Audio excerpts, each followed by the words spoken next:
something completely different. Oh, my God. Speaking of crap, this weekend of football was some of the worst football I've ever seen.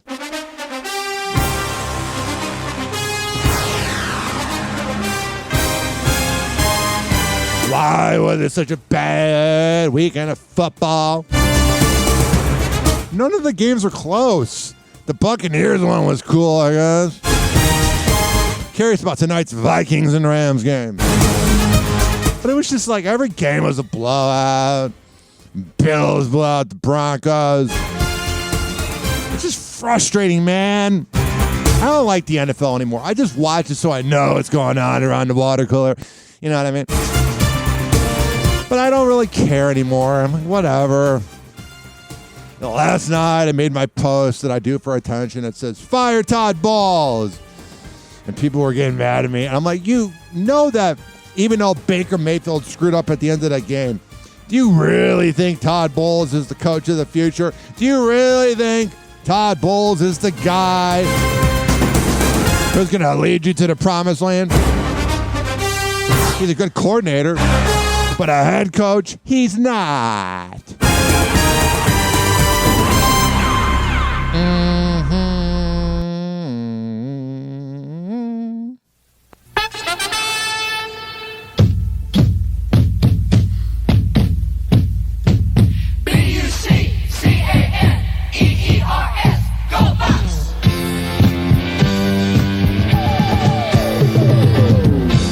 Oh, Baker Mayfield, whenever your team needs you in the playoffs, kind of like me last night.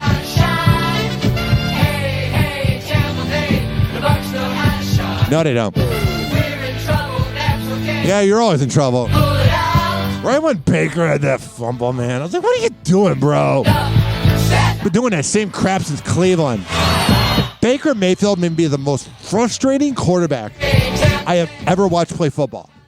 Because the dude has heart. The dude cares. He's not like Jay Cutler, where he's a bitch. But my God. When your team needs you. And when the Bucs need to win the game. It just doesn't happen. It was weird timing. I listened to my old sports job last night right after I made the Fire Todd Bowles post. And the host of the show was like, I'm seeing posts already about how Todd Bowles should be fired.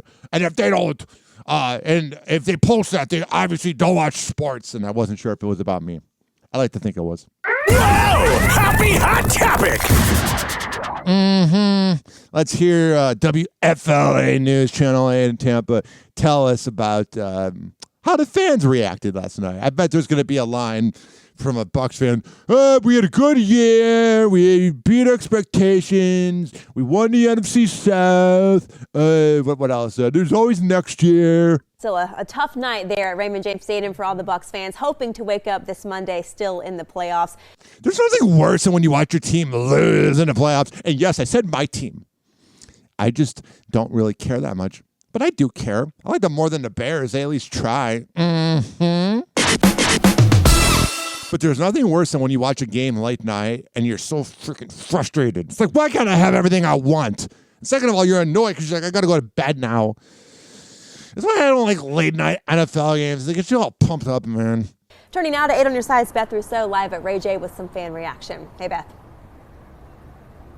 Hey, good morning. Wild card weekend, like y'all said, definitely did not go the way the Buccaneers were hoping. There was so much electric energy out here when we were here for that drive-through rally on Friday morning. Fans took all of that energy. They brought it in the stadium with them last night here at Ray J. However, the team just didn't make it happen on the field. No, they did not. When Baker did that, listen, I'm not going to break down the X's and O's. I break down the X's and O's. and when I say hose, I mean like their water hose. But I will tell you, ladies and gentlemen, boys and girls, that was the most Baker Mayfield thing I've ever seen. Field.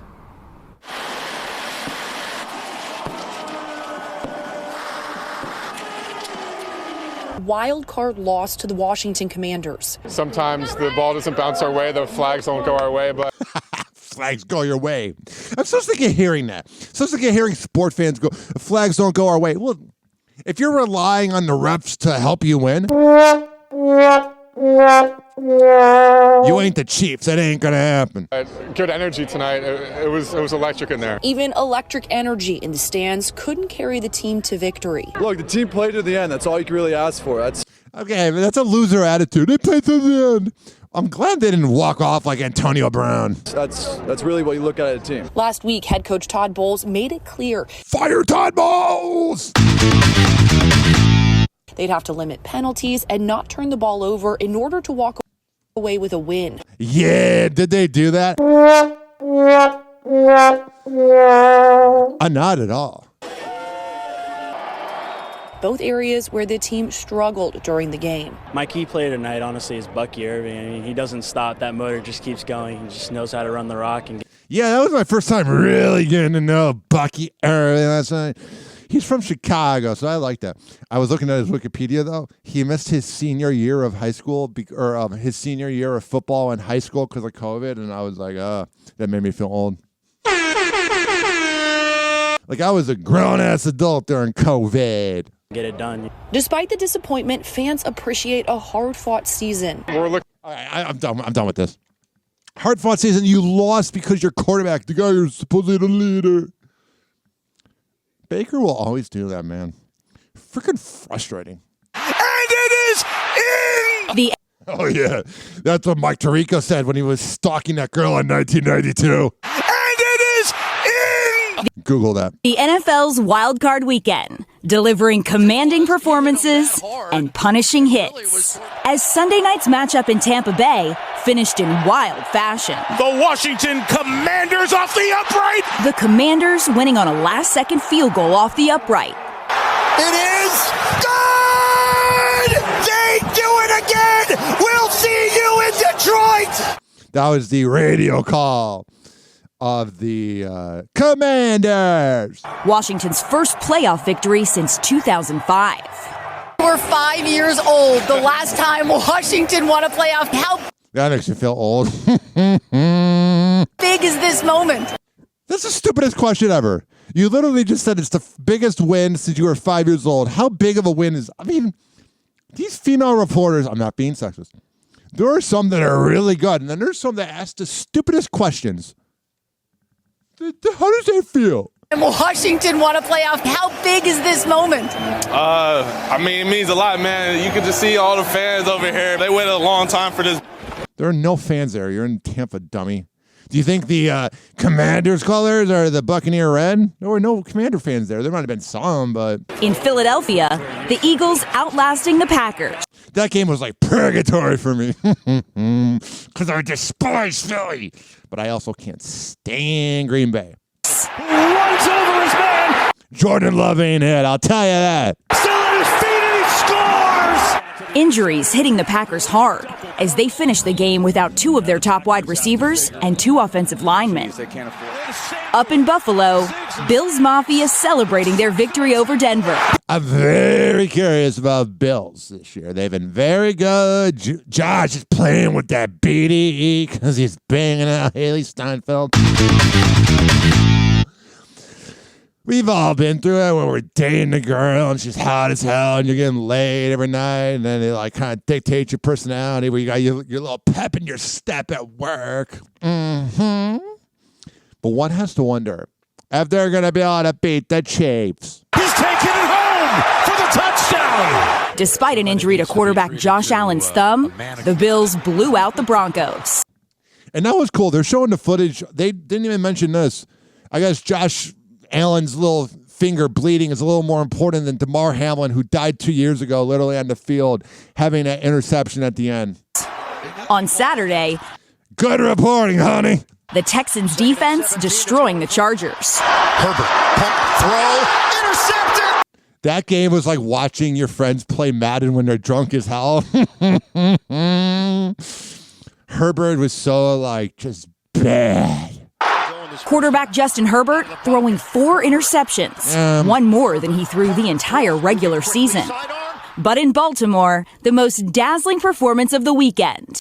Yeah, Pittsburgh chokes again, but Mike Tomlin, he won above 500. Cool. And when he has that time and can't find anybody, this is what he does. As the Ravens ran over their biggest rival, the Pittsburgh Steelers. I don't hate Pittsburgh. Here's why I like Pittsburgh, even though I can't stand rapists, which I think is the bare minimum of being a human. But Ben Roethlisberger, back in the day, in 2010, I told my math teacher, he's like, Ryan, let's make a bet about football. And I said to him, if the if the Pittsburgh Steelers go to the Super Bowl, you owe me a Chipotle burrito.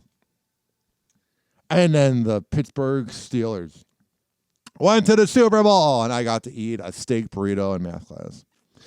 The funny part is that was one of the only times I was ever right about sports. Happy hour. Happy hour. It's time for Hoppe in the morning. Ryan